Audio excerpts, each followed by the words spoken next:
is Angelo in China on Twitter, and I have a small YouTube channel, Angelo Giuliano. You can check over there. Link is in the description box down below. Patrick. Yeah, well, first off, thanks for having me, guys, again. Great to see everyone.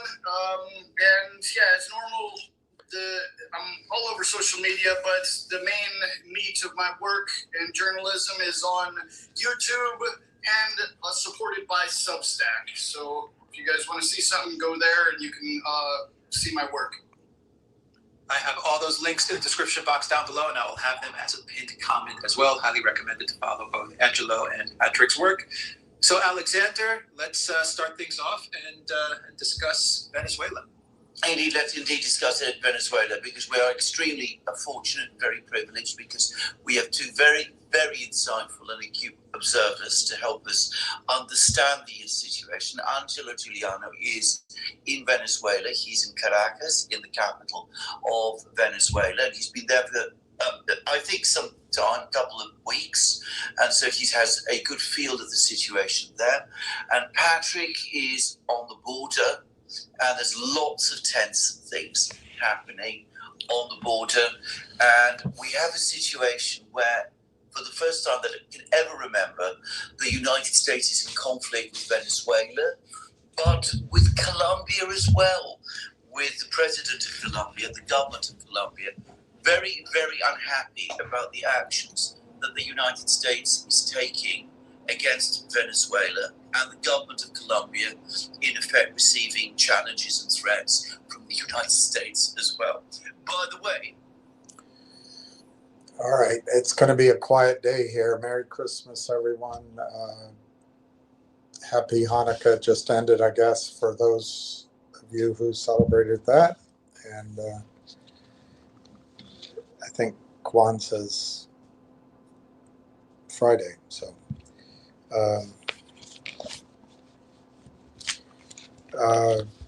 Railtown, well, we're going to see out this chain, but I do think we need to slightly, which we've already done.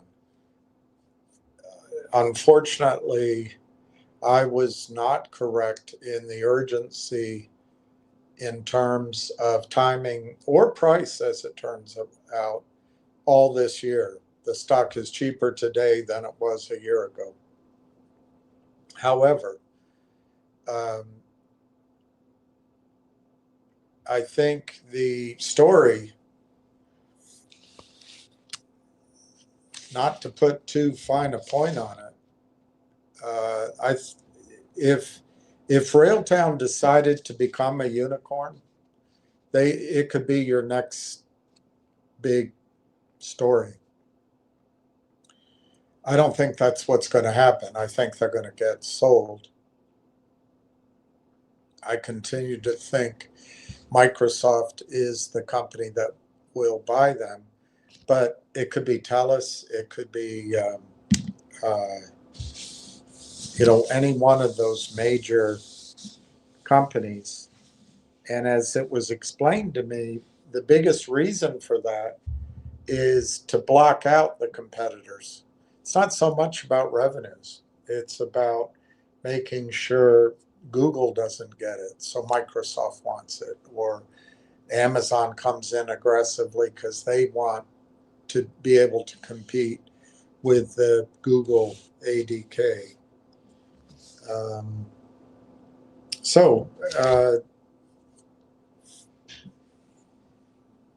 I regret that I was wrong in timing and in urgency so far. However, I think the story has become, I don't think it's just me. I think the story is bigger than even what this analyst used to perceive. In fact, I think this research, you can throw it away. Because I think Railtown intentionally, I don't think they stumbled on it. I think Railtown, the principles behind Railtown, had a strategy that they worked toward for the last 2, 3, 4 years, and they're there. And it's bigger. It's so much bigger than what was contemplated in this report, by the way, with a target of $2 a share.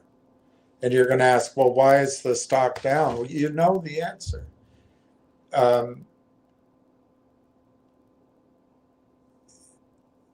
It's a lack of buying from major people who know the valuation or could know the valuation. It's the just ongoing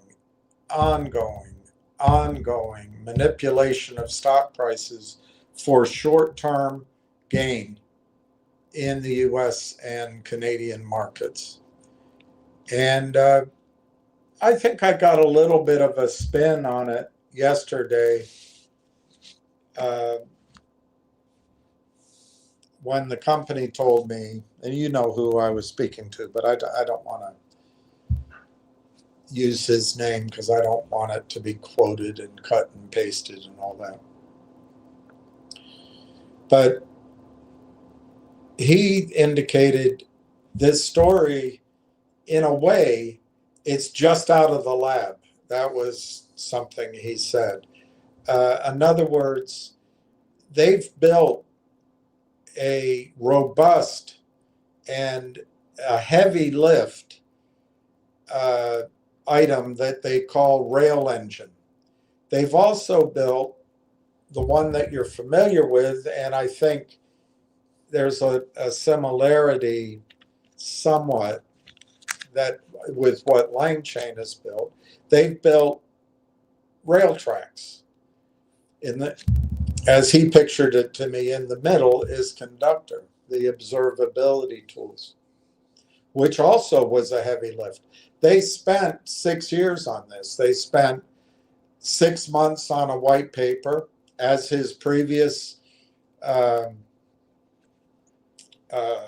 presentations, which I've shown you, videos, he reiterated.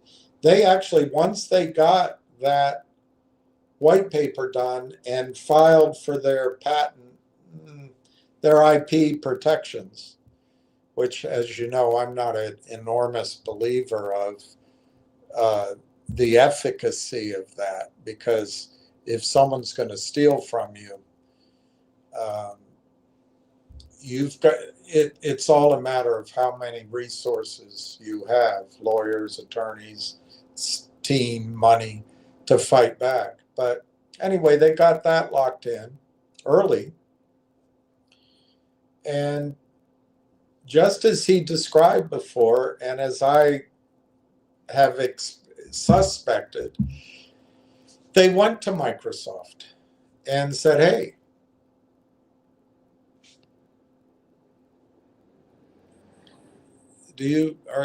are you interested? And Microsoft really liked it. As he's described before, this is not breaking news. And two aspects of that. Microsoft has been in early, supporting and aware of this project. Seems like too small of a word.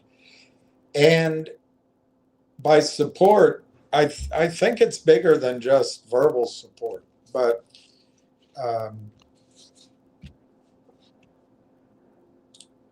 that'll be something for him to describe if he has a chance. The second aspect of it is Railtown is completely embedded. That was his word, embedded in the Microsoft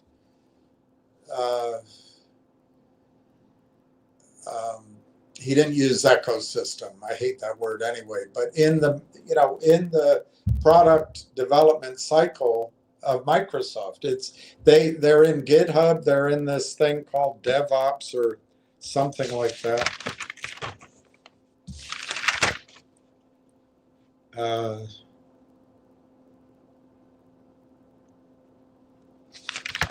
yeah, can't remember. Yeah, DevOps. So they're embedded in GitHub and DevOps and one other thing. And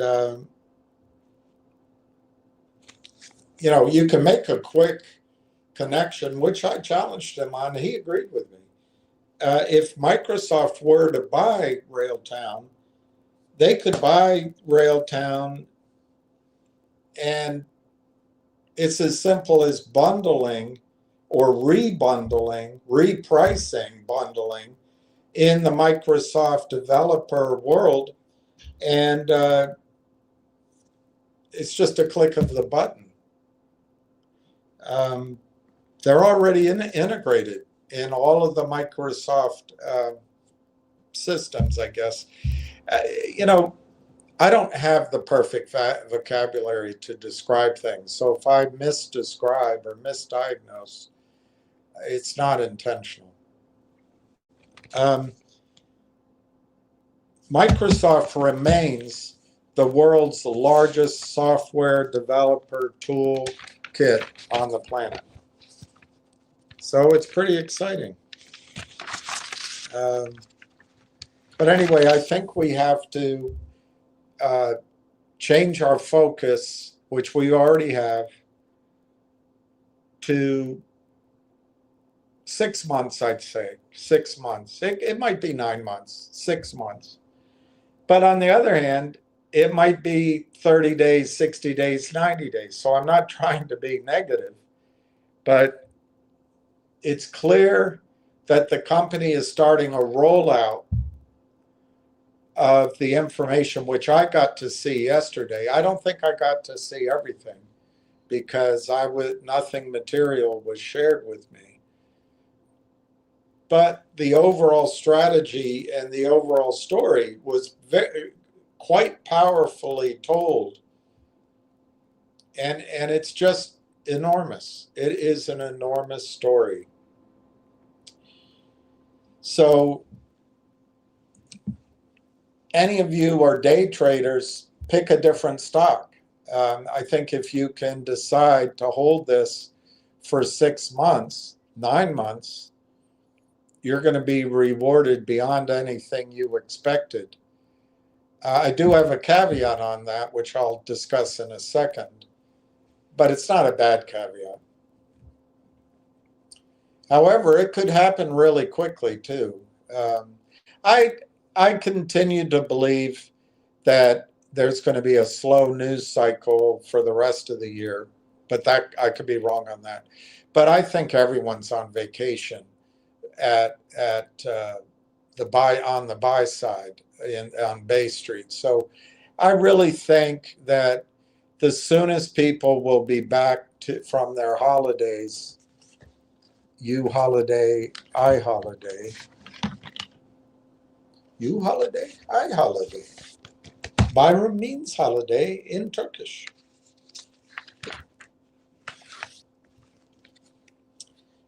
It didn't work, but it was a clever pickup line. It definitely was a clever pickup line. Yeah, I think I'm not even sure it'll be the second week of January because technically January starts Thursday the 1st, but however you want to count it.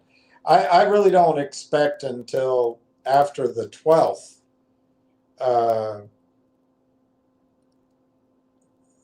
these bigger buyers will start hearing the story, start studying the story, and seeing research. It could happen sooner, but I just don't think they're going to be at their desk. So anyway, unfortunately, I think we're looking, if you're here for electric movement and excitement, and you just got to get your fix on day trading, I think we've got this week, which basically Trump called tomorrow as a holiday and Friday as a holiday. But you get I don't know for sure, but essentially a half day tomorrow, a dead day tomorrow. Then you have Christmas. Then you have Boxing Day. And that'll be a half day or effectively. So basically, we're already through today. The next 2 days this week that are available to trade are going to be some of the lightest trading you'll ever see. And then next week, there's Monday, Tuesday, and essentially a half day on Wednesday. And that's it. I don't expect fireworks on any of those in any this week or next week, because next week, New Year's is Thursday, not everything's closed. Friday, everyone will be skiing. So nothing will happen then. So the soonest people will come back from holiday is the 5th or 6th of January. But I imagine if you're a big swinging dork or you're a proud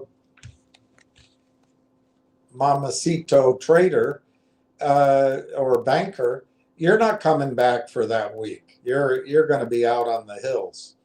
So it's possible anyway that people don't come back early in that week. Maybe it'll be later in that week.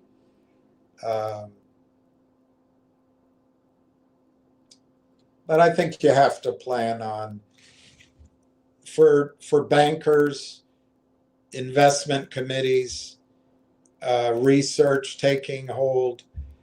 I think you're looking at January 12th and onward.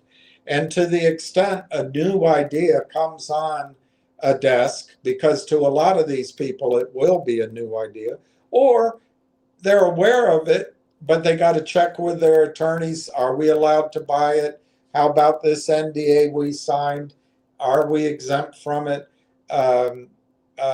Let's have a committee meeting. Let's circle back. What time is good for you? Okay, we'll be there. How about we get together? Well, we've got to discuss that, make sure everyone in the office is feeling comfortable, and where are our safe spaces. And there's been some, shows of testosterone. We have to get it back to where it's really comfortable for the people here who, for hundreds of years, deferred to people with testosterone, but now testosterone's a bad thing, and obviously we can run this organization better if we just defer to the fairer sex. Well, anyway, you got to get through all that, those kind of meetings, and I think that eats up time in that January 12th week. So to me, after Martin Luther King's birthday celebration, which is the 19th, his birthday's on the 15th, as you know, people come back on the 20th, or will they? Maybe they come back on the 21st. I think that's the soonest, is the 21st of January, where you might see an uptick in meaningful buying. Now, does that mean the stock's going to be under 30 cents for the first half of January? I don't think so. But they might still try to play some nip and tuck, peck off a penny here, peck a hay penny there, get a tiny little nick of a coin there. But I really don't think it's going to be under 30 cents after the end of December. What could happen between now and Martin Luther King's birthday celebration? I think that whole time frame is going to be very quiet and very slow to pick up steam. People are going to be living their better life, being super, doing both jobs and being family people. So I think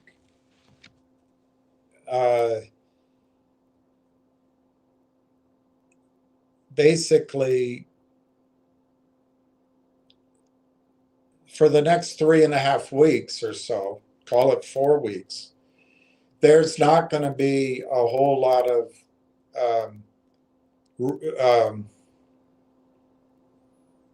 recognizable large buying. I could be wrong. And the surprise in my projection from now on, the surprises will be to the upside, not to the downside, in my judgment.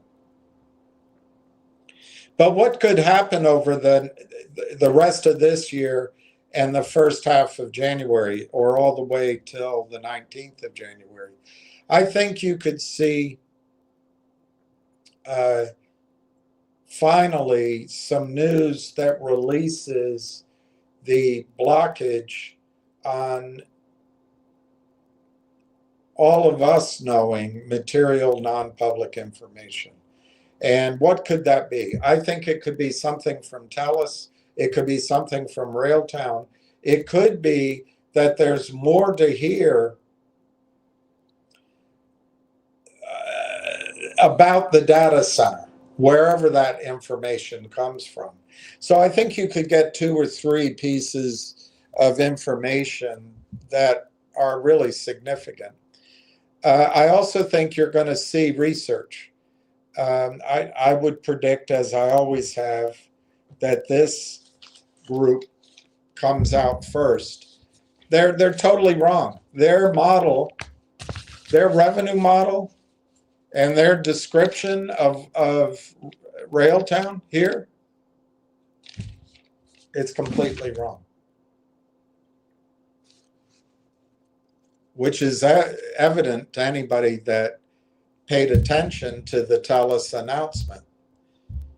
It's a whole new ballgame, and it's a bigger ballgame. It's a better ballgame. You're talking not only revenue, you're talking net revenue. That's essentially 100% of revenue, essentially. This story is big, big, big. But they got to tell the story. As I just said, he feels like we're kind of just getting out of the laboratory. But don't mistake that. They're ready to go. They don't have any more work to do.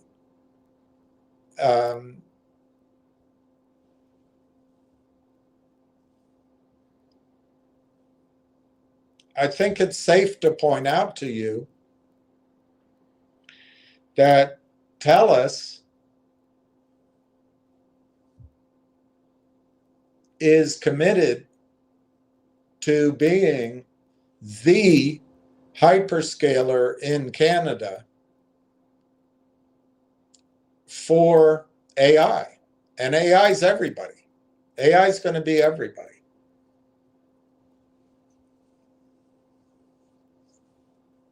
So what is, you know this from previous public information that I've shown you. I wish I could remember what day I showed it to you. I could go find it. But you can Google it. You can Google it. You can ask ChatGPT. There's one sovereign AI data center in Canada. And it's the one that TELUS has in Rimouski, Quebec. There's a second one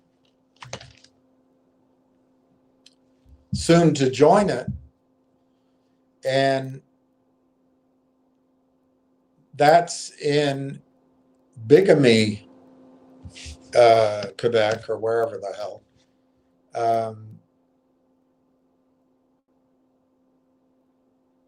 That's the Groucho Marx scene where he tells the large wealthy woman and her friend, why I could marry you both. And whoever, Madeline Dumont, whatever her name is, she says, why? that would be bigamy. And he said, it's bigamy too. Anyway, whatever, bigamy, wherever it is in Quebec. But that second data center, that second sovereign AI center, it's also owned and built already by TELUS. These data centers are state of the art NVIDIA chips, and NVIDIA is the only game in town for now. I mean, there's some other things being created, but it's been a rocket ship for NVIDIA, which is why NVIDIA has this huge valuation.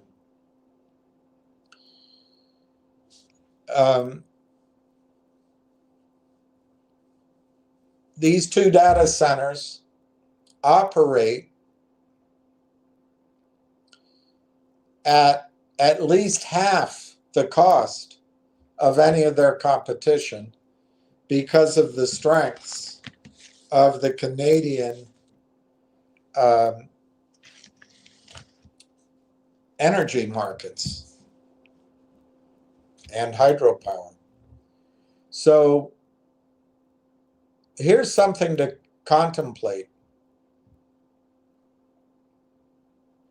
Canada's on a sovereign AI binge. There's an act in the United States, and I think it's got a very simple name. I wrote it down.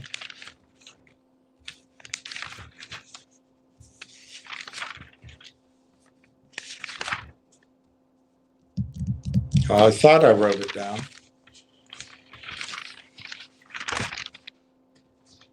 Yeah, here it is. The U.S. Cloud Act. The U.S. Cloud Act. That gives the United States government, remember that ineffectual congresswoman who heads oversight of the markets? She wants to protect your privacy by not having a consolidated audited trail of trades, because she's such a pea brain.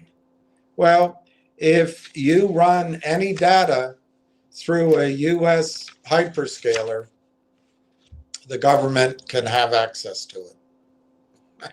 So there is no privacy in the United States, but she wants to protect privacy anyway. So there's a big push for sovereign AI systems, soup to nuts, in Canada. Well, I showed you that Daniel Entwistle, is that his name, the CEO of TELUS, on the last earnings call, not only did he mention Railtown as his partner, but he said that his revenue, TELUS's revenue from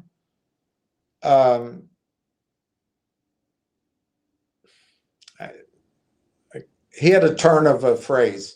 It was something like from enabling AI development, something like that, is going to grow from 800 million to 2 billion over the next 2 years. Well, think about something. TELUS knows its own customers. TELUS has an empty data center that is state of the art. TELUS wants to be the AI, for lack of a better term, hyperscaler, the AI telecom in Canada. Her biggest competition is Microsoft, believe it or not. But there's plenty of other data centers in Canada. But every user of data centers who creates AI agents is going to want to use the speed, the efficiency, and the cost, and be in Canada's sovereign envelope. They're going to want to use the one and only, with almost unlimited, for purposes of this discussion, almost unlimited capacity, the one sovereign AI factory in Canada. They're going to do it so they can beat their customers, so they can provide the best service to the end user, but also keep the costs low so they make profits. So there's going to be TELUS, and you pick when. I don't know when. But wouldn't you say the beginning of the year is a good time? But I don't know. Canada confounds me. Do people consider the beginning of the year January 2nd? Or do they consider the beginning of the year, January 21st or 23rd? I don't know. You would not surprise me with the pace of energy up in Canada. But sometime in the new year, I would imagine TELUS is going to start telling TELUS's clients to move their asses over to the TELUS Sovereign AI Data Factory. Go online, hit a button, and come on down.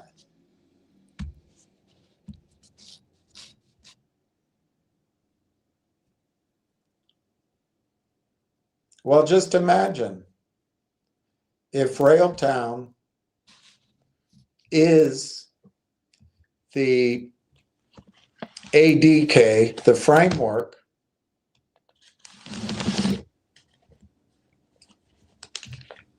that each one of those users are gated toward.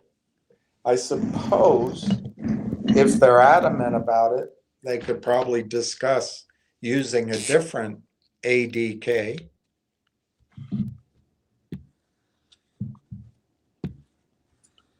But the only one they're going to be offered is Railtown.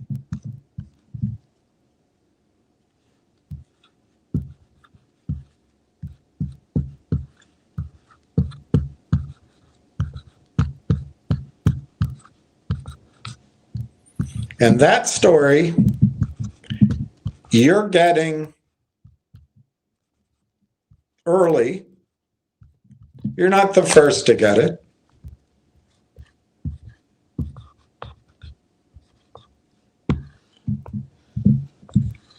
But you're early.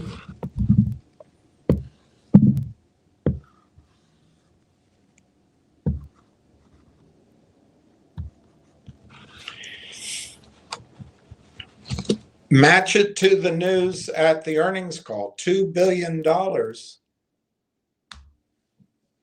is going to start moving, and it can move quickly, and it can scale, quickly. Move quickly to this new data center. $2 billion. And it's all, the user is ourselves, but it's also our app, whatever app. We go to an app store, we go to, Virgin Atlantic reservation system, or we go to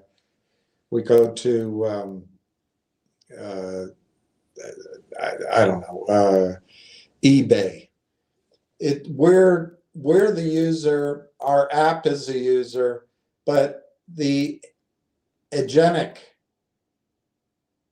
developer's kit is here.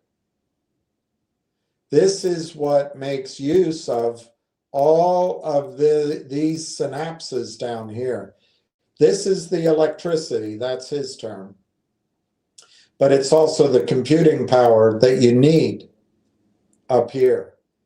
But they're all going to be choosing this hyperscaler, TELUS. They're all going to choose TELUS.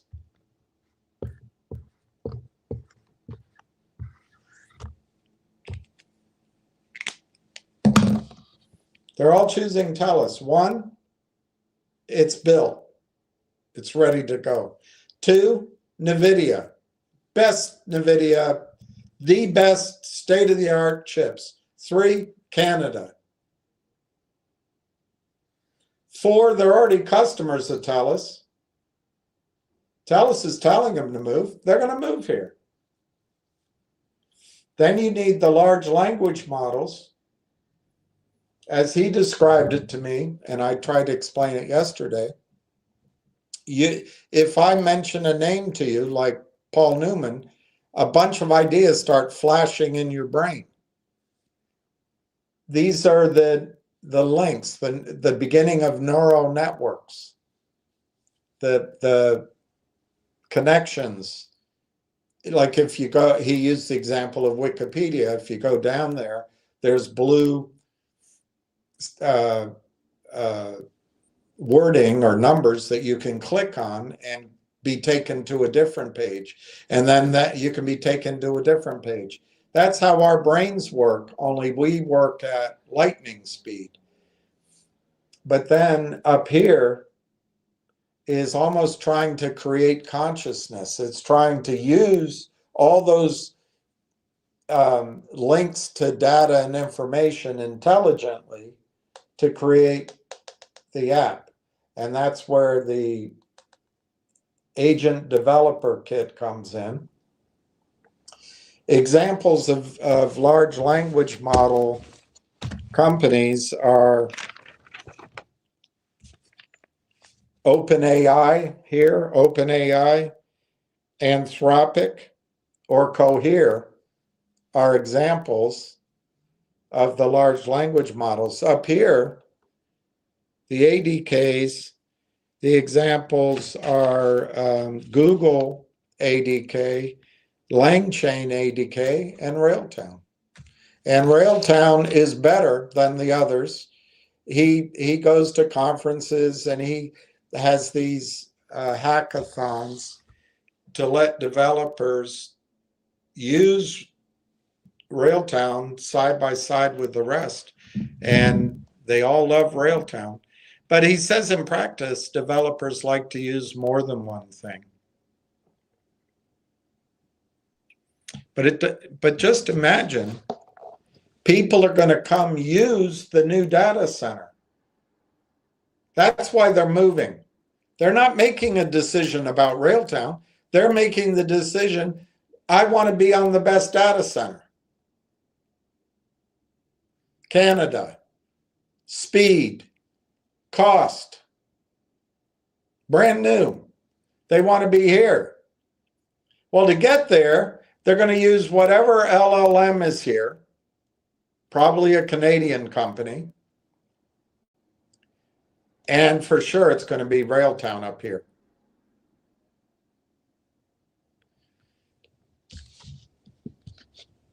The CEO projected $2 billion coming from that AI-enabled business over the next 2 years. That's not $2 billion in total. That's growing to $2 billion a year.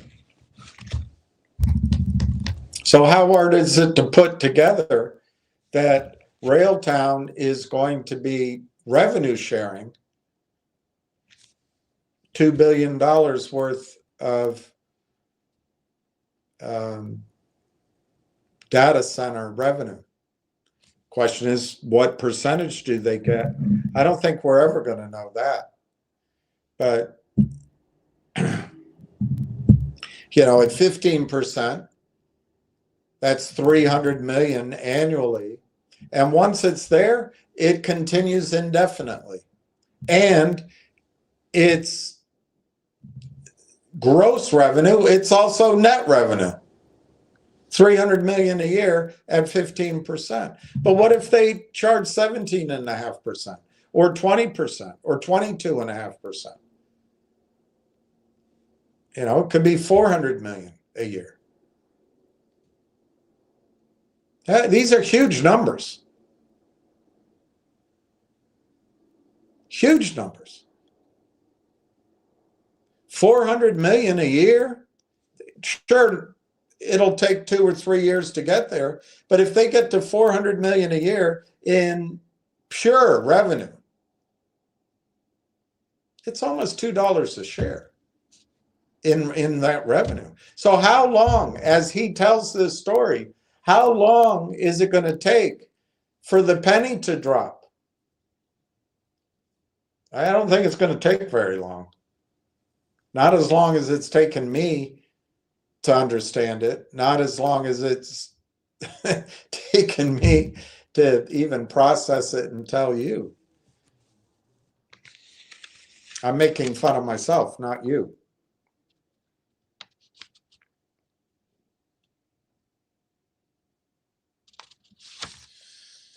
That's a huge story.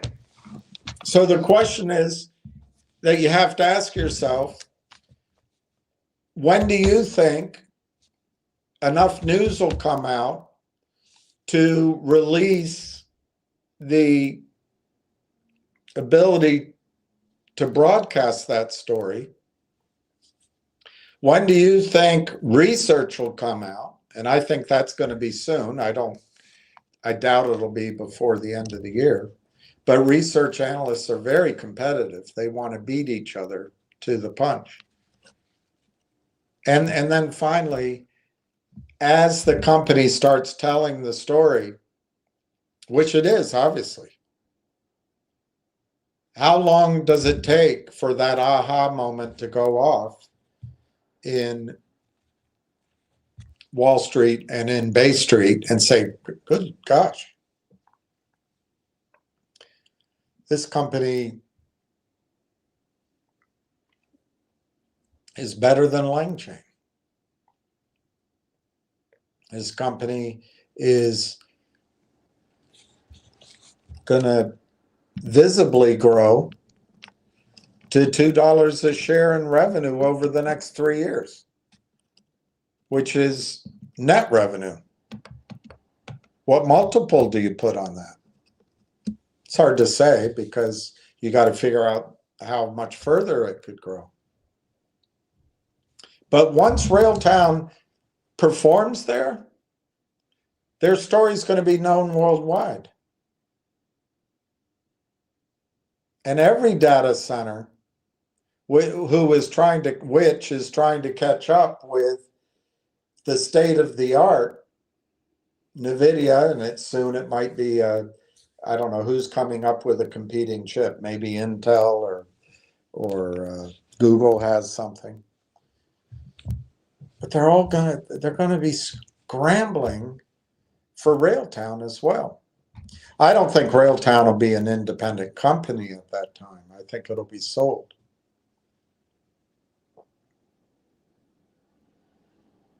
And I think Microsoft is the buyer.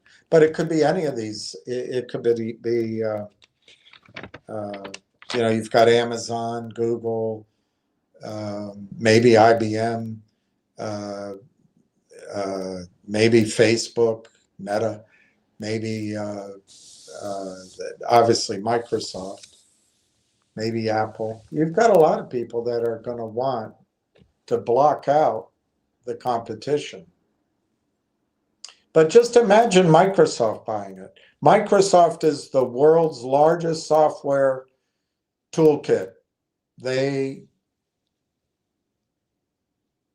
essentially are the monopoly. It's not quite. There's some competition, but they rule the nest in software development worldwide, Microsoft. Railtown's embedded in their products. How hard, I press this. He didn't bite. He did not bite. So I think my numbers might be high. probably by a long shot. But I said, how difficult would it be for Microsoft to buy Railtown for $40 billion and then bundle Railtown's ADKs in their software toolkit? And he said, you're seeing it. You're getting you're getting the opportunity. I don't think he thought it would be 40 billion though. So I would, and I think that number is huge. I mean, that's well over $100 a share. But anything's possible. I still think anything's possible in a bidding war.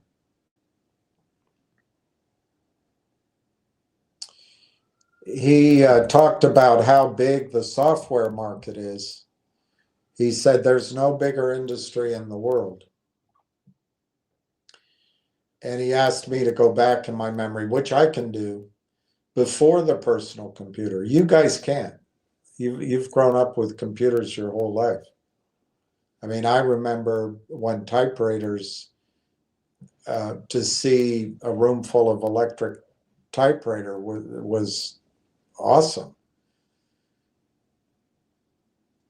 But the PC, and I wanted to look that up. I think the PC came out in the mid 80s. That's when I was aware of it. Maybe it came out sooner. But he said, look at the PC. You had to develop software for it. Everything in the world now runs on software. Well, the PC, to be simplistic, created two gigantic companies out of nowhere, Microsoft and Apple. Obviously, there's others. But that was the first transition. Because of the PC, because of the software in those companies, the second one was the internet. And the internet, which relied on everybody owning a computer, but the internet created, I forget, Facebook, Amazon, Google, a couple of others. And there's always smaller competitors in every one of this. Well, the third turning, or the third transition, the third evolution is AI.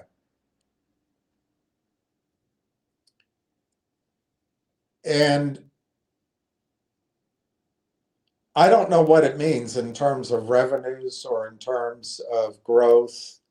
I don't have the data. But everybody, every company, every app, every entity who uses software is going to, for lack of a better word, upgrade to AI. These guys who founded Railtown, and particularly the CEO, who I had the conversation with, started software development from the time of the PC. So he's been developing software from the inception of this 30, 40-year change in the human experience. What they used to use, and they still use in the software development world, is an SDK, a software developer's kit. And Microsoft controls that. What's coming now is AI for everyone, which they predicted. They saw it was coming. But what's coming now is what they call agentic developer kits, ADK. All of that software development kit market has to be replaced and will be replaced by ADKs. It's huge, and it's going to keep growing. Huge doesn't begin to describe it, but he said this is happening. Whether people want to look at it, whether they're aware of it, it is happening, and it's going to continue to happen. It's hundreds of billions of dollars in revenue, trillions of dollars in revenue.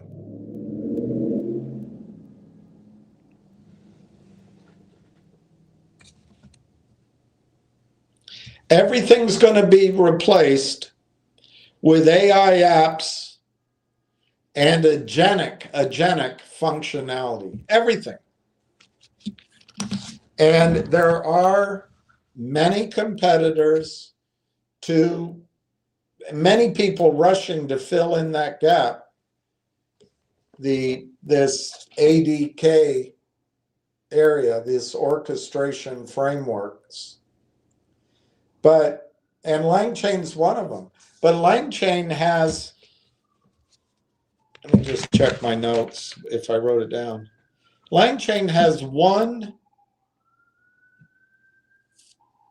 ADK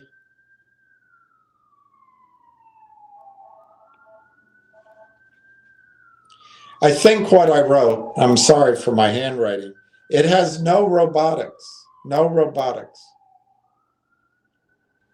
Yet, I mean, you assume they'll get there. And they have one observability tool. So they are not as robust and as comprehensive as Railtown. Google has its one-stop shop, but it's not perfect either. He didn't go over the differences with me because those charts I've shown you, he showed me, but he said, this is for software developers. You won't understand it. And he was correct about that. But one of the things he wanted to get across is that Railtown doesn't have to be the only. He thinks it's the best, but it doesn't even have to be the best. It just has to go claim its space and grow. The market is so huge. There's room, just like with software, there's room for Apple and for Microsoft. And frankly, he said there's over 30 different software languages out there. There's room for all of those. There's room for more than one Railtown. But the advantage you have with your stock, with your company, Railtown, my company, is that Canada is the size of California in terms of, I don't know if it is, in terms of population, maybe. In the economy, I think California is bigger than Canada, but I don't know. I forgot to look it up. But he said, essentially, we're California North. And I told him, well, that's, it's a good way to look at it. You're going to become our 51st state. But they are a global power, and they intend to be a power in AI. This sovereign AI idea is massive up there. So you have the advantage, whether or not, it doesn't even matter whether or not Railtown's better, which it is better than LangChain. LangChain is not Canadian.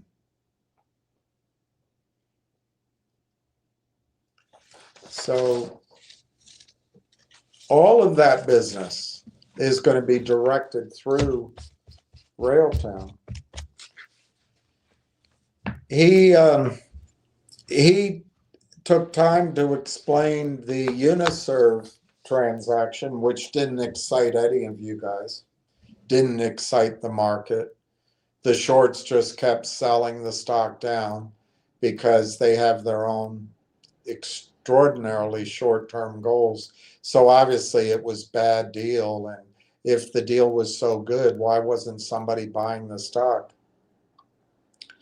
You know, it gets so repetitive to just point out to you that the company hasn't even been able to start telling the story. It is now. It is now.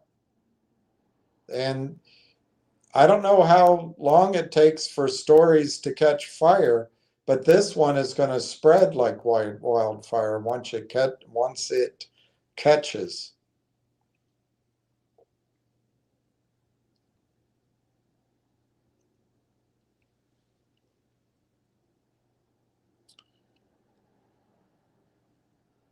It's 27.34 to 28.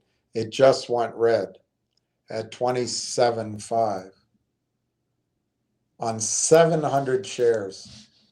Just had to get out of $300 worth of stock. Just had to be out of it at any price.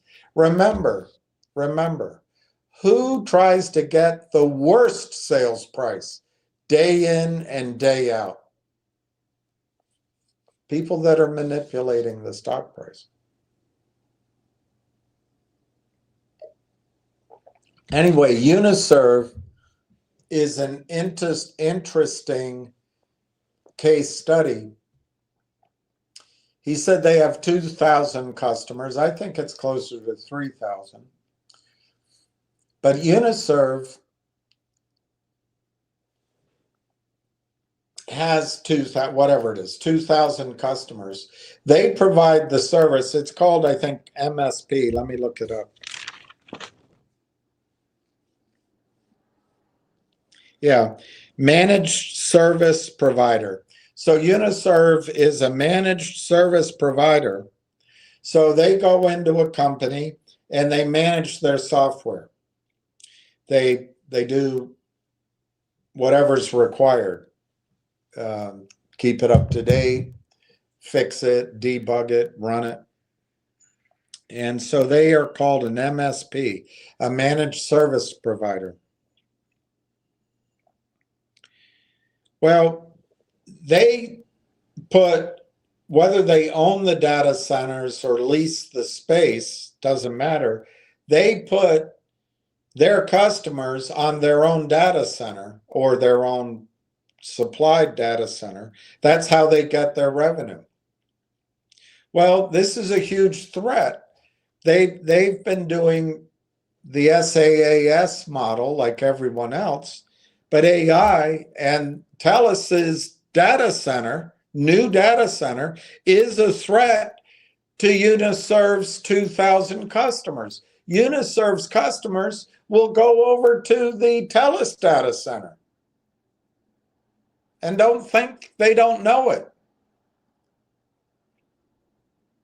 So, Railtown provides a service to Uniserv. Well, I don't know if it's identical, but it's the same concept. I don't know what the deal is in either case. Railtown goes to Uniserv and says, look,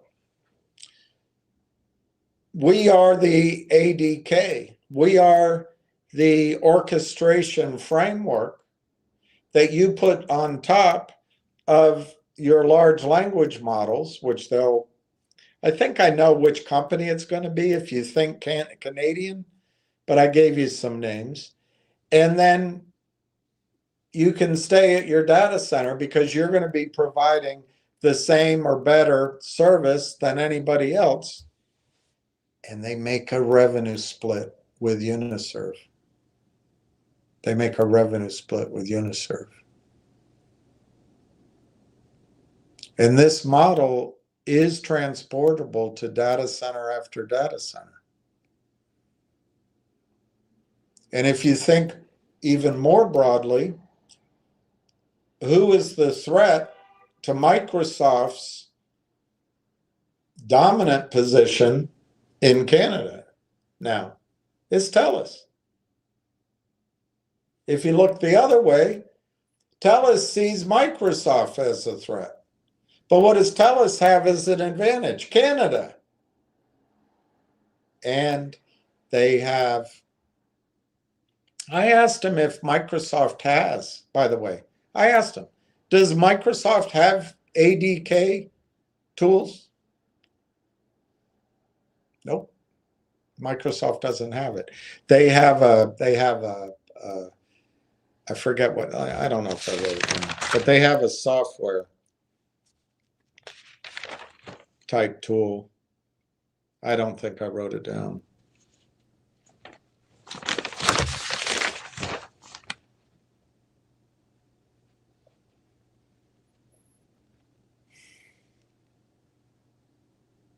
Yeah, I didn't write it down, but they have a developer toolkit, obviously, for software, but they don't have this ADK yet.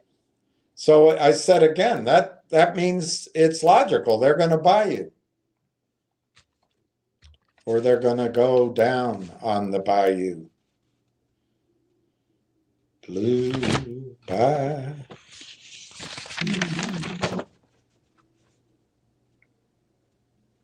All right, let me stop blabbing. Right now, the stock is still 275 in the red, and people are going to tell me that's telling you something. It's not telling you anything, but it's frustrating. 700 shares made it go in the red.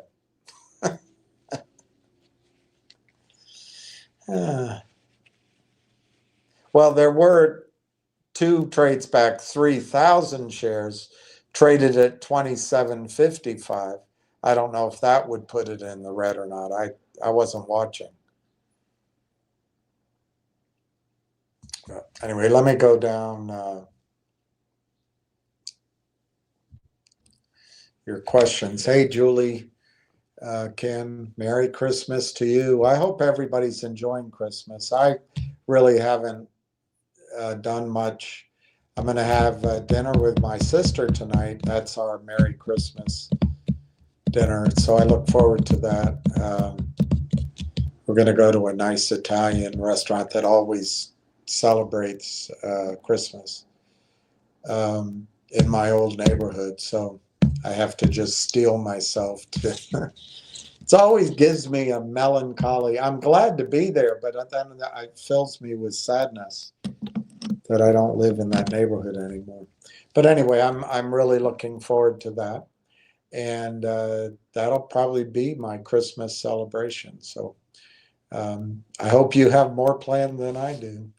Hey, Jeff, you come in at number 2. Jeff, if Merry Christmas offends you, then Merry Christmas.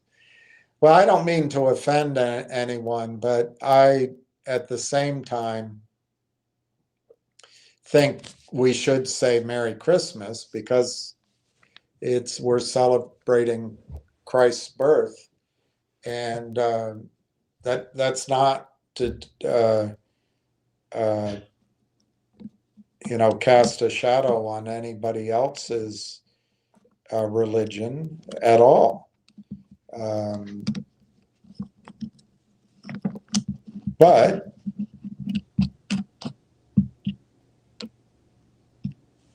I mean, it's as simple as that. It is a celebration of Christ's birth. So, Merry Christmas. And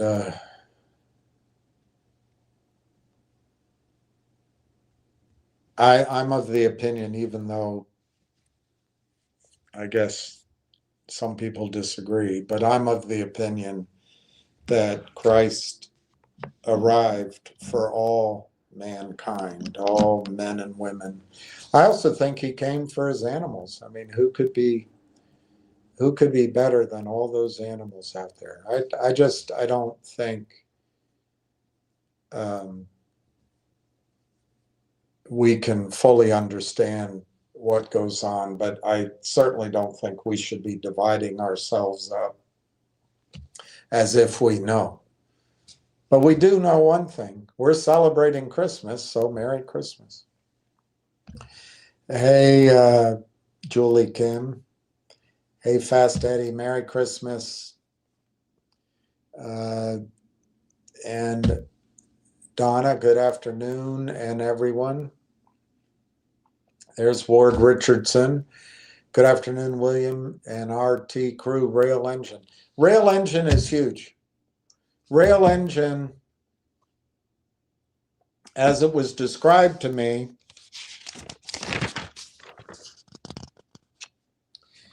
basically, Railtown offers on this top here, this orchestration framework, there's three things, three broad tools they're offering. One is Rail Engine, one is Conductor in the middle, and on the other end is Rail Tracks. Well, Rail Tracks is kind of like a, you know, a super researcher, a lightning fast librarian. Rail Tracks takes existing data, historical data, stored data. It's a fixed set of data. They process that really quickly. So if you need an answer on something, if you're planning a trip, if you're questioning what should your course of medication be for this and such, that answers it. And I can't think of other examples, but I'm sure there's many examples. But it's, as he suggested to me, if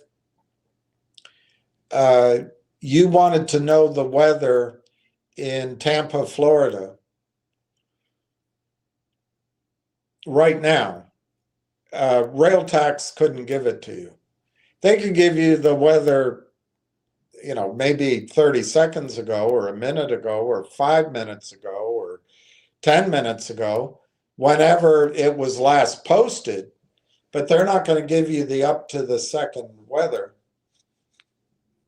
because they only process the fixed data sets.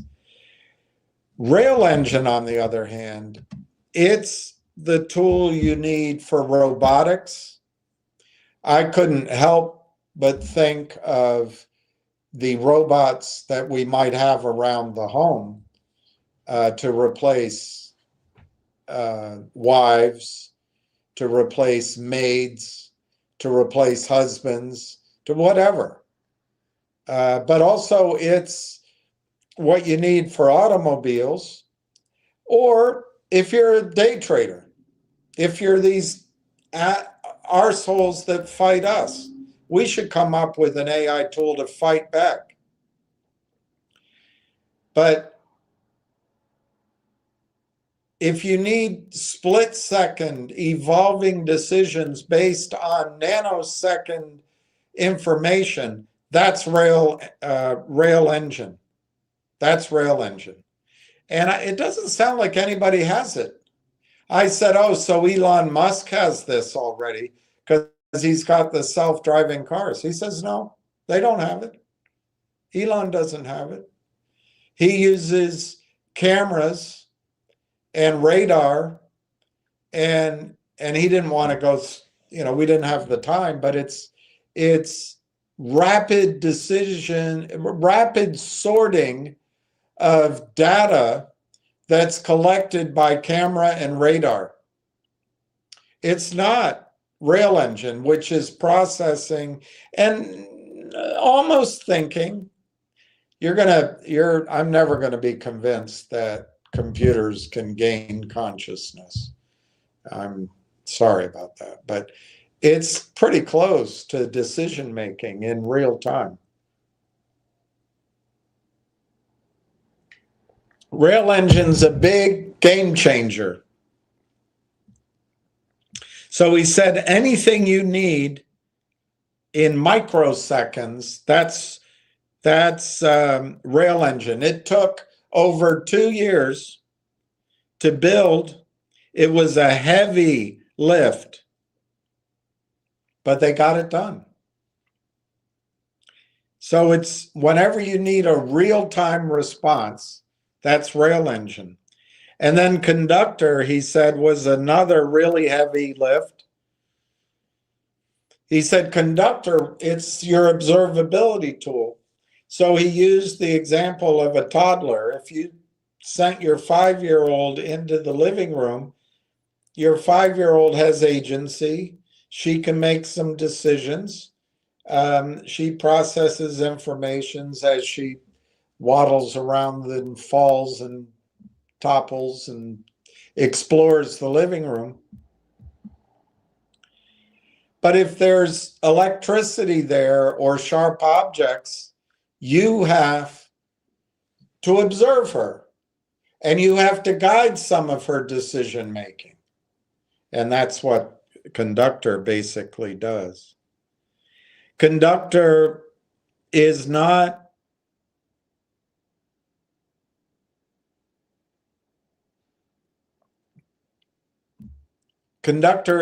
limited to one agent. They can observe as many agents as you created simultaneously. And one key bit of information on conductor that he shared is, yeah, you get all that operational stuff. It's very important. Your little toddler has agency and operates autonomously, but she needs to be observed and guided and make sure she stays in the lanes and isn't violating rules like confidentiality or etc. So you get all that, and you can see why that's necessary to keep everything running smoothly. But another huge advantage of conductor, and by the way, I'm not sure LangChain is even there. We talked, I'll get there maybe. We might get back to LangChain. But he calls this area down here, the hyperscalers, he just calls it electricity. It's the power, it's the electricity bill. And by the way, it gets my brain thinking about what we can do in natural gas in particular, but we're not there yet. And I'm not sure the deals that I have in mind. I already know one that's gone, but private equity is going to go gobble everything up. But who knows? Just got to wake up each day and take the opportunities presented. But he calls this electricity. This is your electricity. That's your electricity bill. Well, anyway, conductor keeps the cost of the hyperscaler down. It keeps your electricity bill down because it makes sure that you're running efficiently and you're not making mistakes that have to go be corrected, that you're not consuming a lot of data time you don't need to. So conductor also makes sure that the cost to, let's say, one of the network companies is low, so the network company can charge their end user whatever they're charging and make a bigger profit. So they have rail engine, conductor, and rail tracks, all key components. Apparently, LangChain only has one ADK system. It doesn't have this robotics aspect, the rail engine aspect. And they have one observability tool. And he didn't speak ill, but he said it's not good. He didn't want to speak ill. So we'll talk about rail tracks. LangChain in a second. But you're right, Ward, rail engine is massive. And you know what? I got the impression that service, rail engine, is just out of the laboratory, to use his quote. He didn't say that. But I got the impression they weren't ready to go with rail engine. And it's not because they got distracted. It's not because AIP took too long. It's not all the reasons I came up with in my frustration and anger, which might have partly been fear, I guess. That's where anger sometimes comes from. None of that. They were working diligently, but it might just not have been ready to take out of the box. It is now. It's ready to go.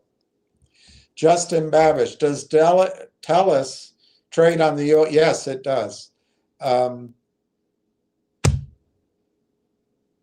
want to say it's TLS. Let me look it up. I think it's TU. Is TU in one of the places and TLS, I think, in the other.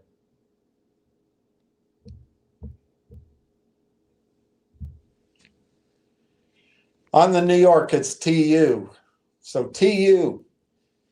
T like Tom, U like unicorn. TU is $12.69. And Justin, I want you to think of something. It's trading at its yearly lows of $12.50. The high this year was almost $17. I want you to think about something, Justin. All these hyperscalers are buying these AI, ADK companies and the large language model companies to make sure the other hyperscalers don't get the company, or to provide that service so they keep and gain customers. So a very logical buyer of Railtown is TELUS.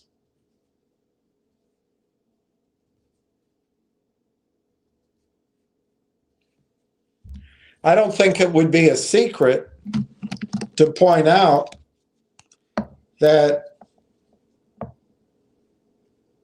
Railtown tools can be used in all data centers and all hyperscalers, and that's their business plan. They, as he put it, we're Switzerland. We're neutral. Anybody can use us. We're willing to go anywhere. Well, that's evidenced by the fact that Uniserve is a separate data center environment. Whether they own each one or they lease, I don't know, but they're not TELUS. Uniserve is not TELUS.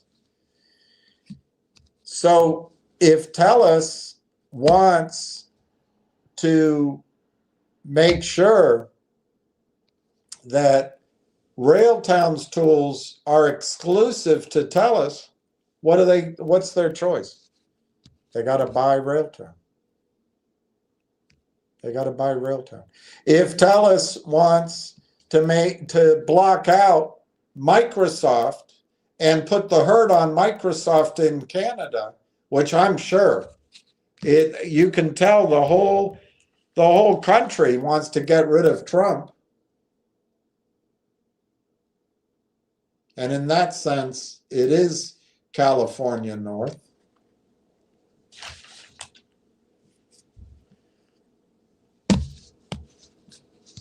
What's one way to do it? Buy Railtown. Now flip it to the other side. Microsoft, apparently, I didn't Google this, but I was told that Microsoft is the largest hyperscaler, largest provider of data centers in Canada. I have to check that. How does Microsoft fight back? Well, they're American, US. They're not Canadian. But one thing they could do is partner up with TELUS, and certainly they could buy Railtown, who is embedded in TELUS. So you start seeing the beginnings of a bidding war. Now, he pointed out to me, Microsoft is busy. They have absolutely no time to focus right now on Railtown. But as Railtown starts hitting success at TELUS, it's going to go up their radar, their alarm bells. But I want you to think about one thing, Justin. What if TELUS came in? Now, I asked him, I said, I don't see how TELUS could afford to buy you if they paid $10 billion. They're I didn't finish my sentence, but I said, I mean, they're basically betting the ranch. But he said, imagine TELUS wants to be the Canadian hyperscaler for AI. That's their goal. That's what he said anyway. That's my interpretation of what he said.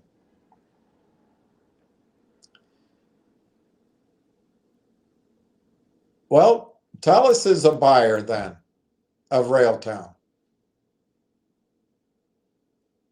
What if, Justin, TELUS offered, I don't know, I really don't know, $5 billion to buy the company in stock?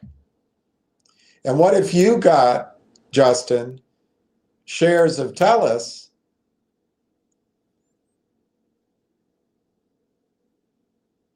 in lieu of Railtown stock,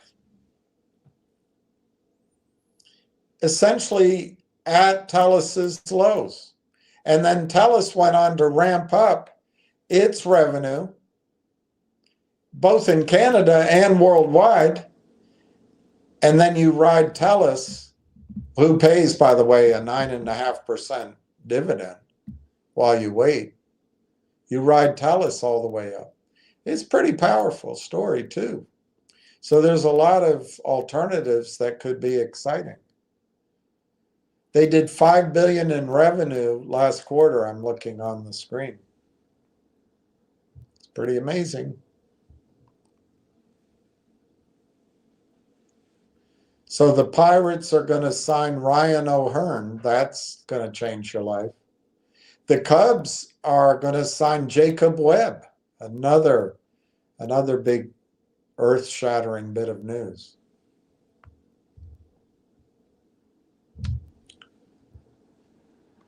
The Daily Mail is trying to make it look like Trump is implicated in the Epstein files.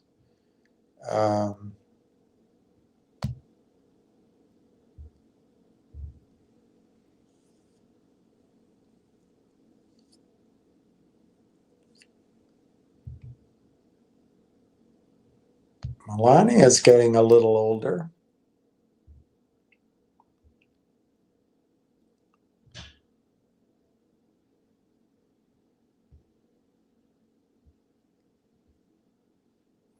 There's no real news. That's good. That means we're not at war anywhere.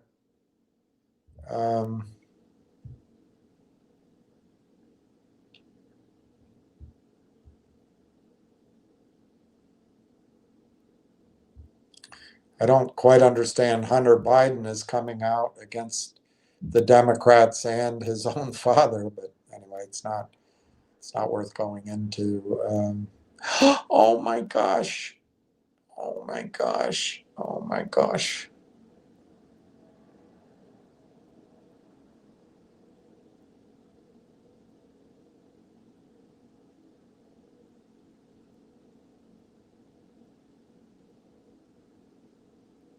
A pit bull attacked a 1-year-old in Manhattan. It's just awful. And he wouldn't let go. It looks like a nice dog. There's no picture of the baby. Oh my gosh.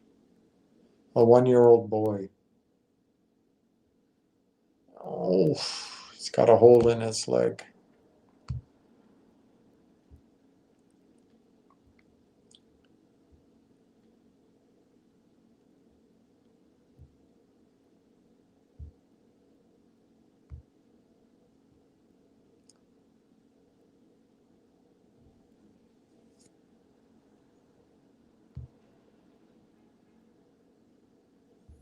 All right, let's get a stock price. I'm sure it hasn't changed. Nope. 27.5, 700 shares. So it's a very quiet day. Finger is down 6 cents at 138.8. GDC's down 43 cents at $5.06. Dolly Varden's down 1.5 pennies at 493.5. MTEN is down 8.088 cents at 65.76. And Railtown is now down 0.0024 at 275. But anyway, Justin, just imagine if that were to happen, that would be a good scenario. What if they buy RT stock and then U.S. holders are given Canadian stock as payment? Well, TELUS is a Canadian company. Railtown is a Canadian company. Both companies trade on the U.S. exchanges. But TELUS is a New York Stock Exchange stock as well. So you'll be able to trade it and hold it in the United States and get good prices. You get US dollar prices. You don't need a Canadian stock account. Dave Vanderwerf, the Railtown executives have 14 million reasons to each want a higher stock price. Well, in fact, they each own closer to 20 million shares. I think Marwan owns slightly more than 20 million shares. And I think Corey owns over 17 million shares. And I'm sure they each also get employee options. So essentially, they both own 20 million shares. So the Railtown executives have 14 million reasons to each want a higher stock price. We'll get there. The higher the price goes before the sale, the higher the ultimate sales price. We all want the same thing, in my opinion. Yeah, he pointed out to me a couple of things about the price. He did not say that, he didn't preclude that the company will go its own way, but I think it became pretty clear that, and I think that's good for us, by the way, because if you have a CEO who refuses to sell, they can miss the boat. But it's clear to me that Railtown's going to need the power of these big companies behind them to really claim the whole world. The world is going to be their market. But I have to, it was the only aspect of the call that I think, for me, not for many of you, but for me, I have to draw back on, because I've had this impression from comparables, from Lang Chain and others, that the price of an ultimate sale of this company would be really high. My feeling is it'd be over $50 a share or over $100 a share. But that, I think I have to caution, and it affects me more than it affects you, because I think many of you have lower targets on the stock. But I have to caution that if an offer comes in early at a lower price, it may happen. Like I just gave the TELUS example, if they came in and paid $5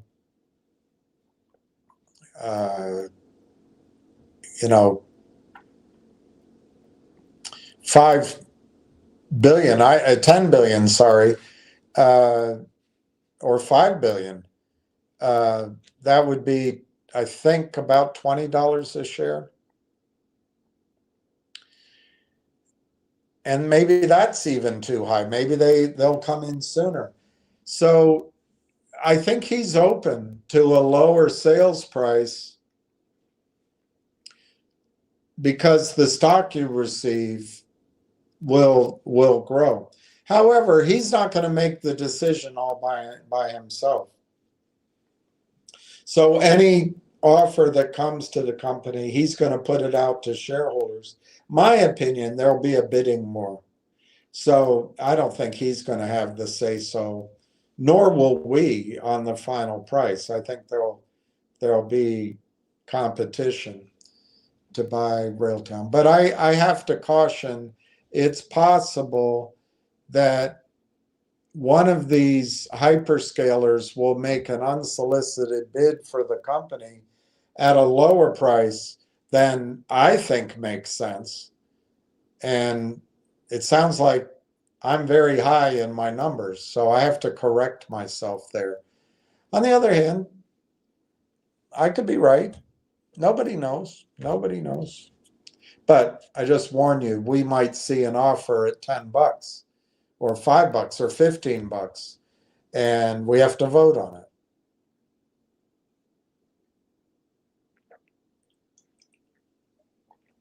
But the longer it takes and the more revenue is shown, probably the higher price. Now, he told me to remember, all right, the last trade was 6,100 shares at 0.278. So by going up 0.003, the stock's now in the green. No, sorry. Yeah, 0.003, the stock's in the green. So, so manipulated. 700 shares. I don't know, $250 worth of stock, gets it down in the red. And then when a buyer comes in, it's in the green.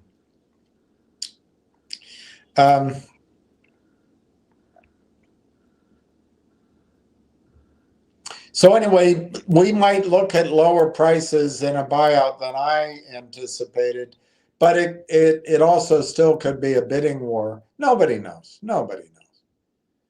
But I have to correct myself on that. I maybe got overly, comparing multiples. So my targets that are way high in the sky might end up coming to us if, let's say, TELUS comes and buys them at $10 a share, or let's say at $12 a share. We get one share of TELUS stock for one share of Railtown stock, 12.5. Well, if TELUS could go to $50, So it might be a combination of getting to my targets in terms of our account values, some of it with TELUS's price and the rest of it with the buyer's stock. So that's a clarification I need to make. I do think they want the same thing, absolutely. And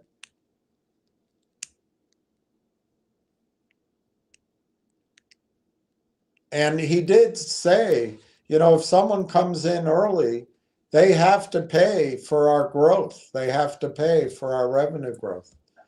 You can't just pay at that moment in time. You have to pay for the projections too. So I don't think they're going to sell at a low price. Well, it's an unknowable. But he pointed out that IBM bought what's that? Coherent or something?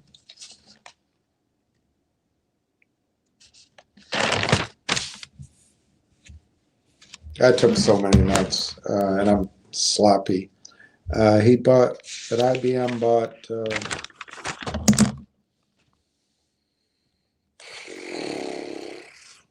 bought somebody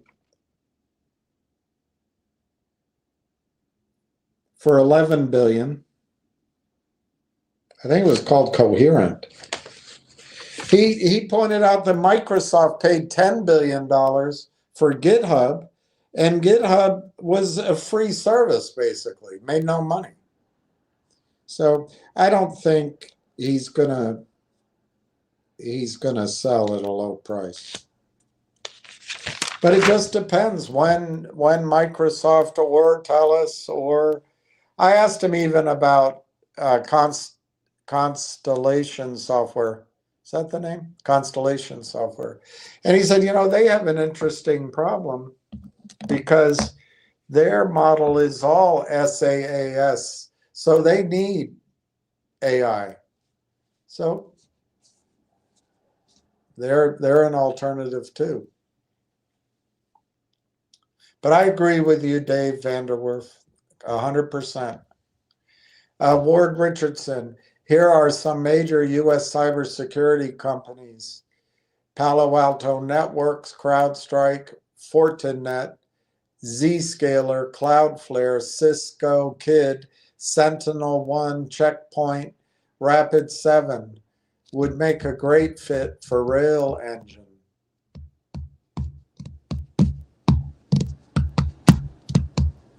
Yeah, that's true. But the key there is it's U.S. cybersecurity. He did say that if Microsoft made a deal with TELUS, not a buyout, an arrangement, Microsoft could maintain its presence in Canada. They're not anti-American. They're not anti-U.S.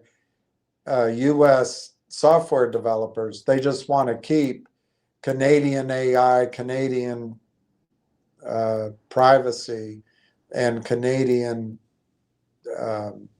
revenues, etc., benefits of their brains and their technology in Canada. Hey, Neil, have a Merry Christmas. Same to you, Neil. It was a powerful, I think you were at the annual meeting. I just spent, I was supposed to get an hour's worth of his time. He gave me over 2 hours, and it was powerful. Railtown is really exciting. The question is, will it satisfy are we there yet? Are we there yet? Are we there yet of day trading? I don't know. I don't think that's going to happen this year. Is it going to satisfy people with, hey, I've got to pay my January tuition bill? I'm not sure about that either. But I think things could start really ramping up February, March, and by June, well, sooner than June. Frankly, by May, this thing could be just a whole different planet of valuation. But let's see what happens as we go. When does a crowd all of a sudden decide they need to own a stock?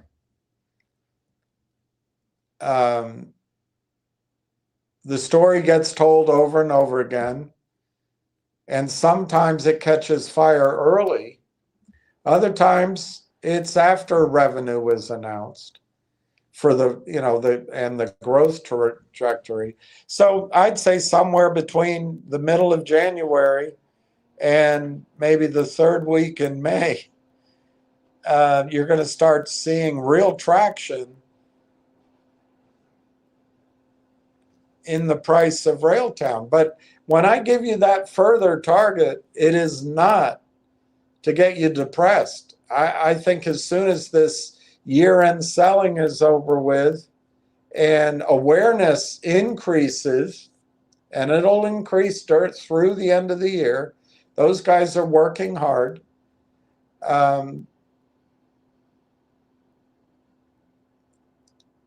And as people come back from vacation, sort of by mid-January, I think you're going to start seeing the story start rattling around in a lot of investors' brains. And research is going to take it to a whole different level of awareness. There isn't any right now. And you get to know the story before anybody. I mean, I know I'm not doing a great job of presenting it. And you're going to see when research comes out how powerful the story is. But you get to act on it. You get to buy. You get to buy. You can buy tomorrow. You can buy Friday. You can buy next week. These other people aren't even there. Ward Richardson wishes Neil Merry Christmas. Bob, Merry Christmas to all you Railtowners. Thanks, William, for all your work for us. Picked up 12,000 more.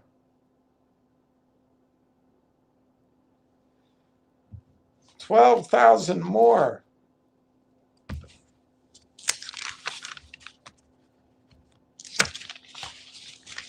Did I show you how many we have? Yeah, that's not going to quite do it, but it'll get us close. Bob, our total in Railtown right now is 16,872. With 12,000 will be 16,880. Well, will we? Yeah, 884,000. That's getting close. Getting close. All right, let me write that down.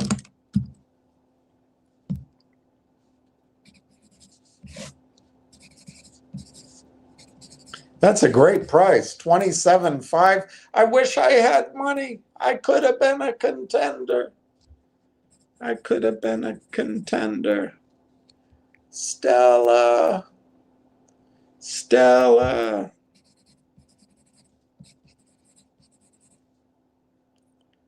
Stella. I could have been a contender. It's an amazing price. I mean, it slightly offsets all of you guys that and me who bought a year ago 10 cents higher. And I'm not laughing. It's just, it's been a failure as a one-year trade. But it's not a trade, thankfully. It's a fundamental play, and I think 6 months from now, it's just going to be a whole different feeling. But I'm not saying that it won't start next week or January. It's not going to stay static all that time, and I think it's going to start bubbling up. I hope it stays down for Donna. 200 shares just went off at $27.95, so we are in the green. 200 shares, that's $60. $60 changes the whole story. Good for you, Bob. That's amazing. What a steal. It's true. Ward Richardson, Rail Engine. Yes, I'm promoting Rail Engine in a very big way. The little engine that could. I know I can. I know I can. I know I can. I know I can. I know I can. I knew I could. I knew I could. I knew I could. I knew I could. I knew I could. I knew I could. Rough numbers, user YX. The number of shares outstanding, fully diluted, is 222 million. But if you just look at shares issued and outstanding, not warrants and not not employee options, you're probably in the 190 million range. Of that, the float is approximately 104, maybe a little higher now, million. Insiders and management own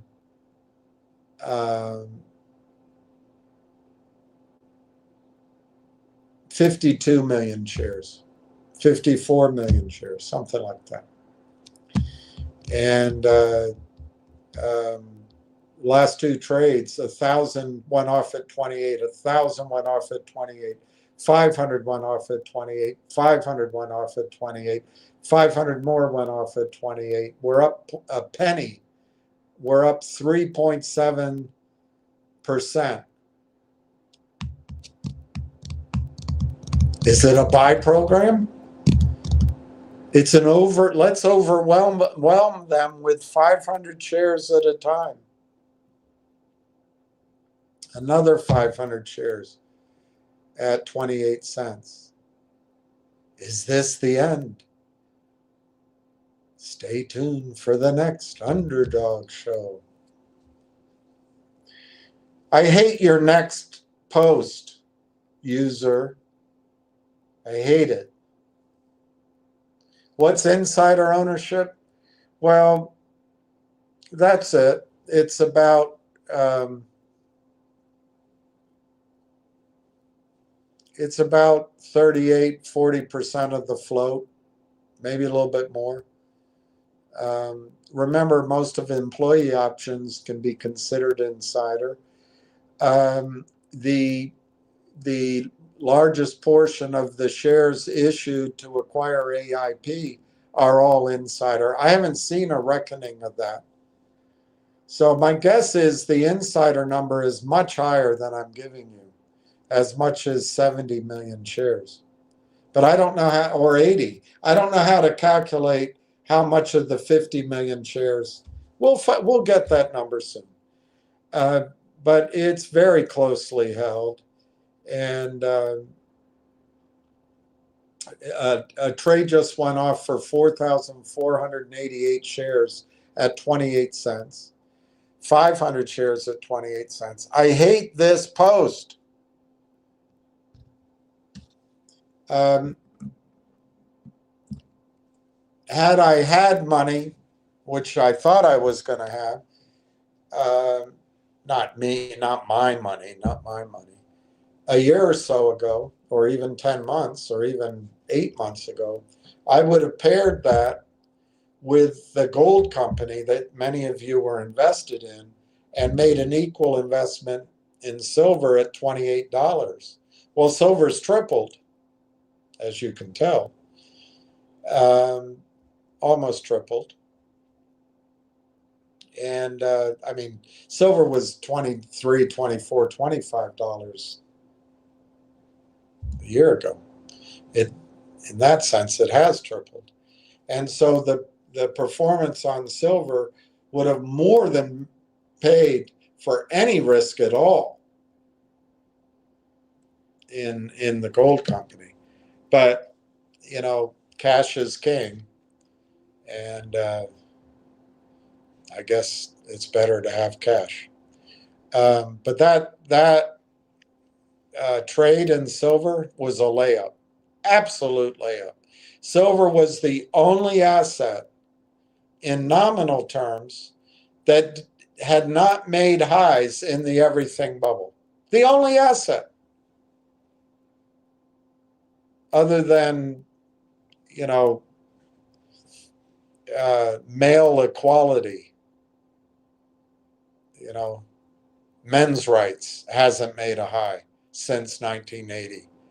But everything else, housing, commercial real estate, gold, stock market, Mag 7, farmland, defense spending, everything in the everything bubble has made massive gains since 1980, except for silver. Silver was under nominal terms, had never made, the high in 1980 was $52.50. In 2011, silver went to $50. It's never broken through the nominal price. Some people suggested that, well, it's too small. I don't want to be in that market. It's just too small. I don't trust it. Well, that, to me, that's the exact opposite. I mean, I guess the idea is it can be manipulated, which is exactly what it was. But what's happening with silver is, are just laws of supply and demand. Silver is, like gold, is moving east. Our markets are corrupt. And our markets are designed for a few men at the top. That's it. There are something like 26 men who trade silver in the world, in the Western world. And they abuse it. They manipulate it. They collude. They sell the entire year's supply of silver in one day to manipulate it. And it's allowed to go on because of the British Empire, because of London bankers, because of New York bankers, because of our military power, because of the hedge funds. I don't know. You fill in your reason. But it's breaking out. I'd be a little careful. I wouldn't do that trade now where I would pair silver with another bet right now. I think the easy money's been made. Unfortunately, missed that trade. That's why it pisses me off to see that price. But I'm not, anyway, you got to live with it. I think silver can almost double from here. I think it'll go to $125. Maybe it'll break 100, maybe. But it's volatile, and the banking system is going to fight back. Silver is being moved to the east, just like gold, physical silver. And so that's one thing that's happening. Two, the London Metals Exchange particularly, but the trading, the Western trading systems, they're running out of silver. So you may see a day very soon where somebody has decided to buy silver by buying futures, and they stand for delivery, and there's no silver available. And then you'll see silver go to 300 overnight. I don't know that that's going to happen yet, but that might just be wishful thinking on my part. And the third thing that's happening, which is undeniable, everybody's talking about silver now. I've been the loneliest guy on silver for 20 years. But now everybody's talking about it. So people will start buying it. As we come into the new year, you're going to see Wall Street educating their mouthpieces, their wealth advisors, into talking to you about owning silver and gold and other things. And they're going to raise money for mining shares while our money is sitting waiting to be deployed. Wall Street's going to get into action. So you're going to see higher prices in silver and gold next year. And we missed that easy part.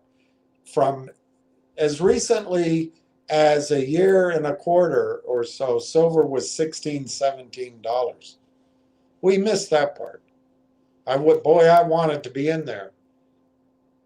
I wanted to be in there. And if I had gotten the equity from my house, which I didn't for various reasons, it would have been all in silver. Although I bet right now, just like Steve did, I would have sold some major portion of that silver trade to go into Railtown. Now, what's going to happen in the future for silver is if you adjust silver's price for inflation, you can come up or compare it to other assets, you can come up with different targets. But I think for silver to make a real price high, it has to go over $250 an ounce. So there's plenty of room to the upside in silver. I just think that if there's a crash in the stock market next year to reflect a global economic slowdown, people are going to sell their gold and silver to meet margin calls. So there'll be another opportunity maybe to buy silver at $50, maybe $45. David Hunter thinks it can go back to $25. I don't think so. I think it goes back to where it broke out and maybe goes below it a little bit. But anyway, we'll find out. I think silver, after that pullback, is going to go to, as I'm talking to you, I think David Hunter's target is $500 an ounce. I think that's really low. I think silver is going to go to thousands of dollars an ounce. But analysts are very conservative. They give you targets that are realistic. But I think silver ultimately will, in a period of time, it won't last for long, but I think silver will go dollar for dollar with gold. And gold right now is going to hit 5,000. But I think gold's headed to 20, 30, 40, even $100,000 an ounce. And remember, some of it is wealth creation. The rest of it is the collapse of the dollar. But I think silver will go one for one. I don't know anyone else making that prediction, but that's my prediction. That's based on all the studying I did. Why? Silver is a critical component of our modern lifestyle. Gold isn't. Gold is a leftover memory from the Anunnaki days when we were slaves and we had to dig for gold on behalf of our overlords. It's just in our head. But gold has very little use that can't be readily replaced by other metals. Gold is a protection against radiation, and I guess that was one reason the Anunnaki wanted it. But anyway, silver is critical in medical uses. Silver is critical in defense spending. One monster, 500 ounces of silver blown up in the front of every cruise missile. 500.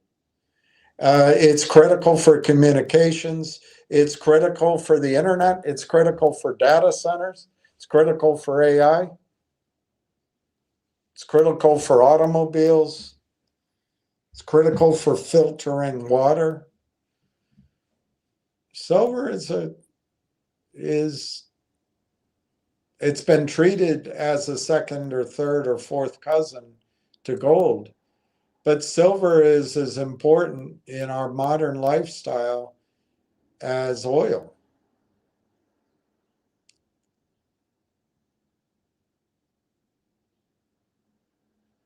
But it's been shorted by the banks and manipulated by the banks for 3 generations.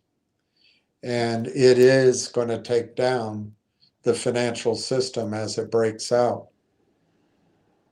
I think Jamie Dimon has been smart enough to assemble a long position in silver, but I'm not sure that JP Morgan has gotten away from its rolling short position.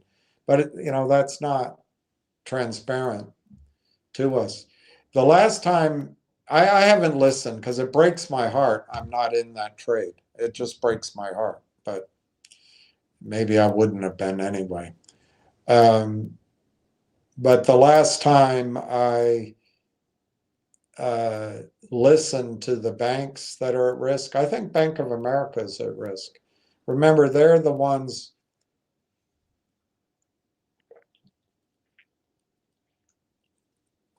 that tried to get into the mortgage banking back before 2008 and derivatives and investment banking. And I think Ken Lewis said, I've had just about all the fun I want to have.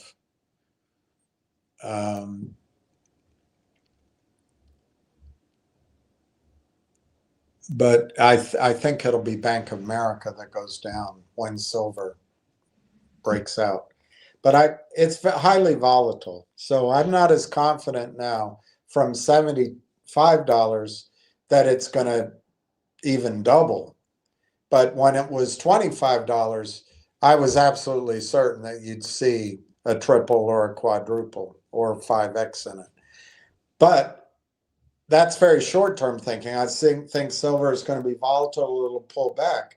Once it's pulled back, I think it's headed to $250 a share, an ounce, and it won't look back. It'll become unobtainable. You're going to want to own it, and it's going to be one of the most exciting stories you've ever been around. But I think Railtown, I mean, unfortunately, my sense of timing was wrong on Railtown. We could have doubled our money in silver and come back and purchased Railtown for less than it was trading for in July. But,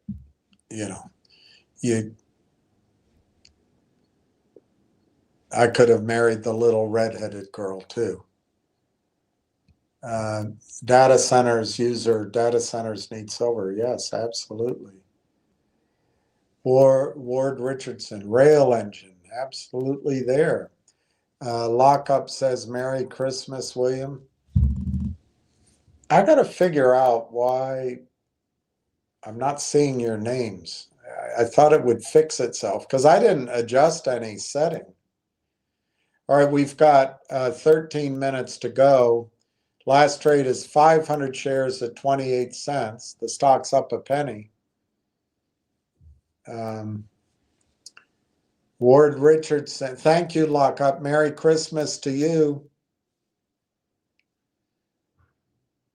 Ward Richardson, rail engine for autonomous vehicles, robotics, data centers, and chicks that don't nag. Nag, nag, nag. The fastest growing area of robotics, other than commercial use, is, well, you can figure it out. I guess comfort robots. IBM bought Confluent. That was the name. I'm going to write that down. Confluent.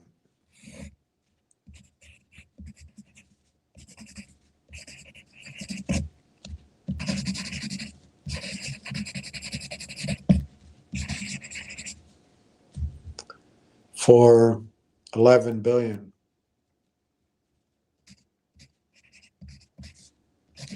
I didn't know that. They're a partner of TELUS? Wow.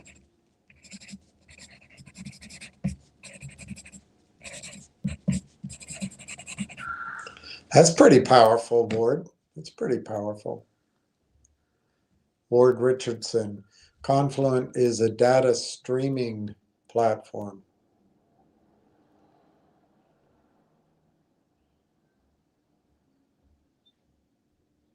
I don't know the connection there. I guess Rail Engine could use that, or an AI agent could use that data streaming to help make real-time decisions, I guess. But it rapidly gets beyond my ability to imagine because I'm not a software developer. Last trade, 3,000 shares, 28.2. We're now up I don't get that. We're up 0.0046 when we were up, I thought we were up a penny.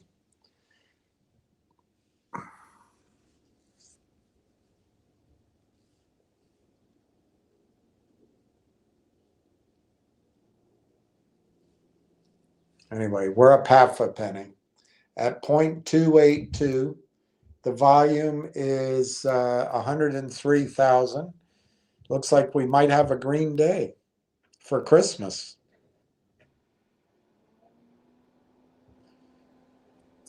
Michelle, Merry Christmas. Michael. When I look like that, anyway, my eyesight isn't exactly perfect, but I can't complain. It's much better than it was. And I can read without glasses. I'm able to read that it's Michael, not Michelle. Not to say I didn't make a mistake to the left. Merry Christmas, Michael.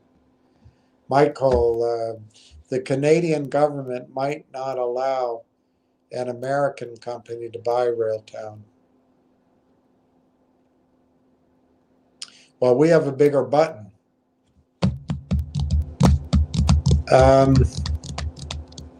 That's true. But I don't know. That would stifle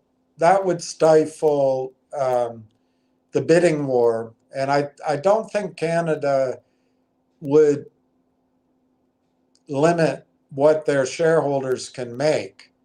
I don't think they've gone quite that communistic. So, but you're right. They could, or they could say, if Microsoft is going to buy Railtown, they have to operate under the yeah, but that misses the point, Michael. Railtown they can buy without violating uh, Canadian sovereignty. It's the data which is stored at the TELUS level, at the data center level. That's what Canada would be protective about. So I guess it would be a matter of making sure that if Railtown were purchased by Microsoft, that Microsoft would now have this layer, the ADK stage of the interface with the hyperscaler, but I don't see where that would allow a leak in the data going to the United States. The Cloud Act, the US Cloud Act, doesn't affect Railtown, it affects the hyperscalers. I'd have to look that act up, but it's called the US Cloud Act.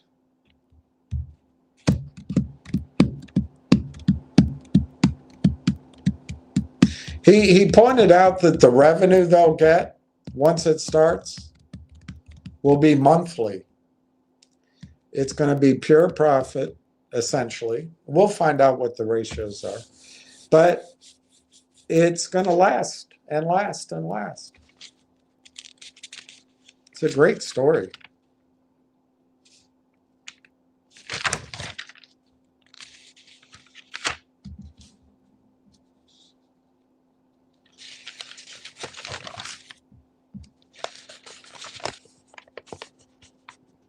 Tell her you belong to me.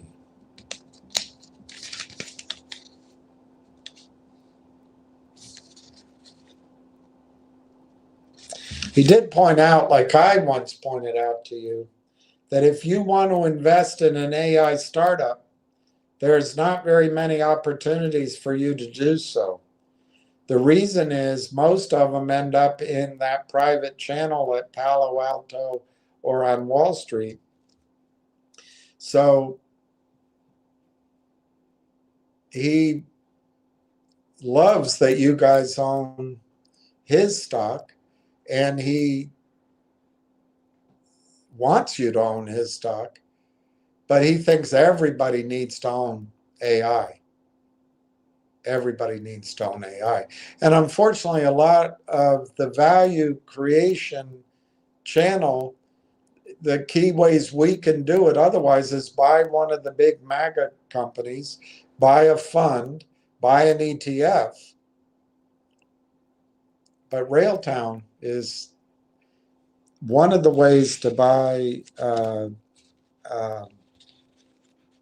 AI as a startup. As I've been saying to you over and over again, you're getting a pre-seed valuation or a seed valuation.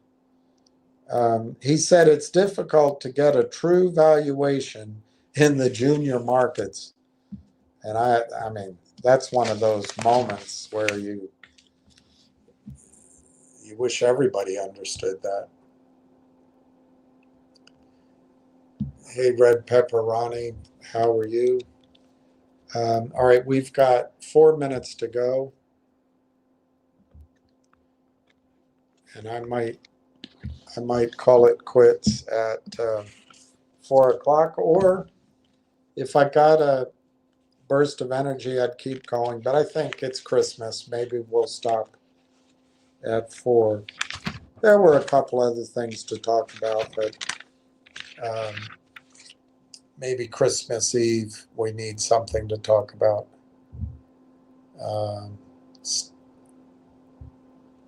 NYSE Christmas Eve hours. Okay, tomorrow it closes at 1 p.m.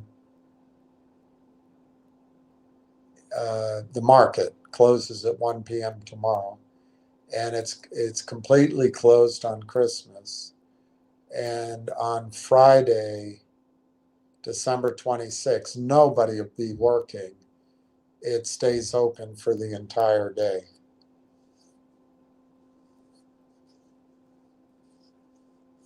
When I first started, I was so young. I wish I could go back sometimes. But they used to give us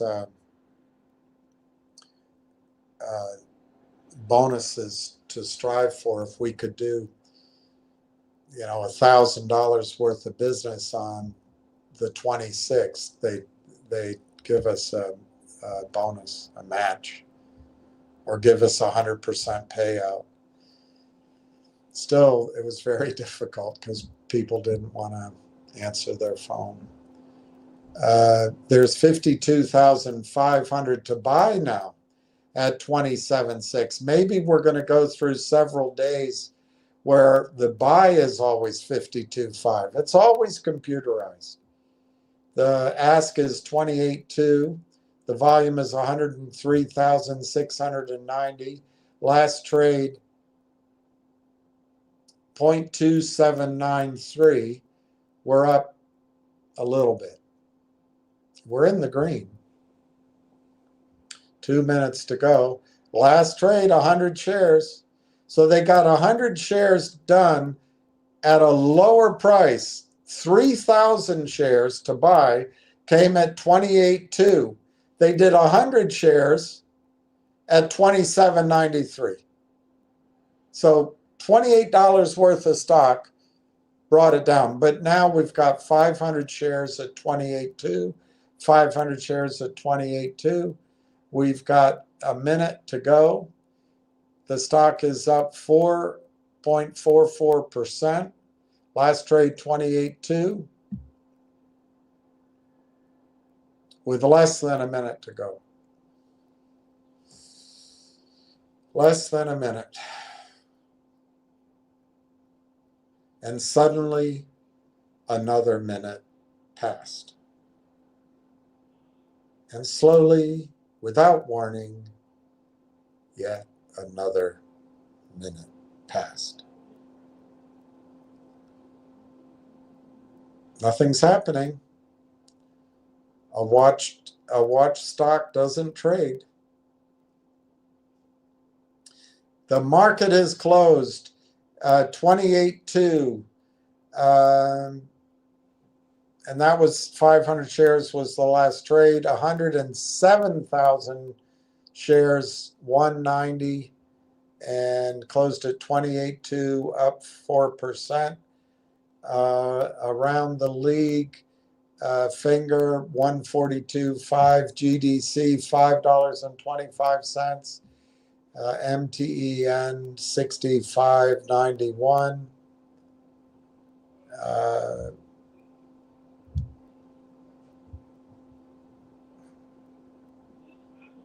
Oh,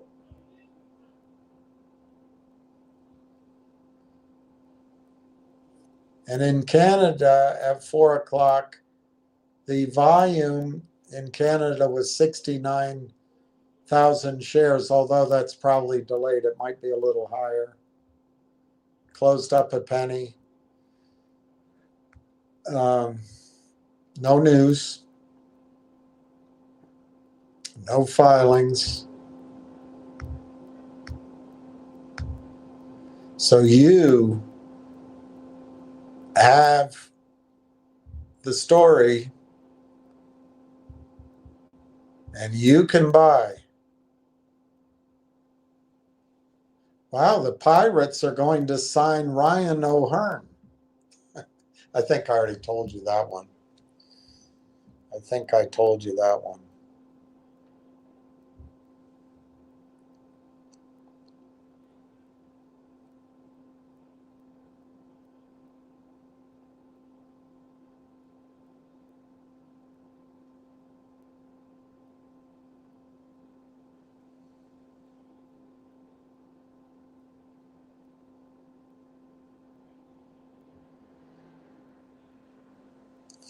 All right, everybody.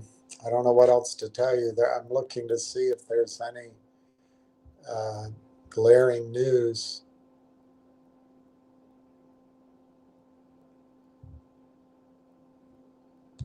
Jim Beam is halting bourbon production for a year at one of its distilleries.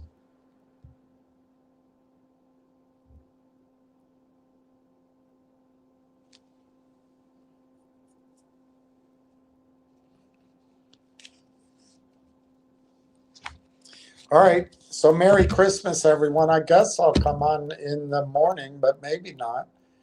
Probably maybe a short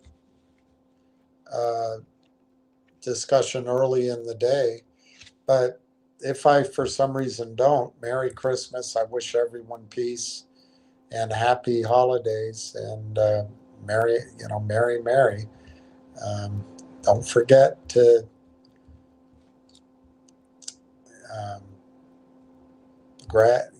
say hi to your dogs and cats and horses. Good night.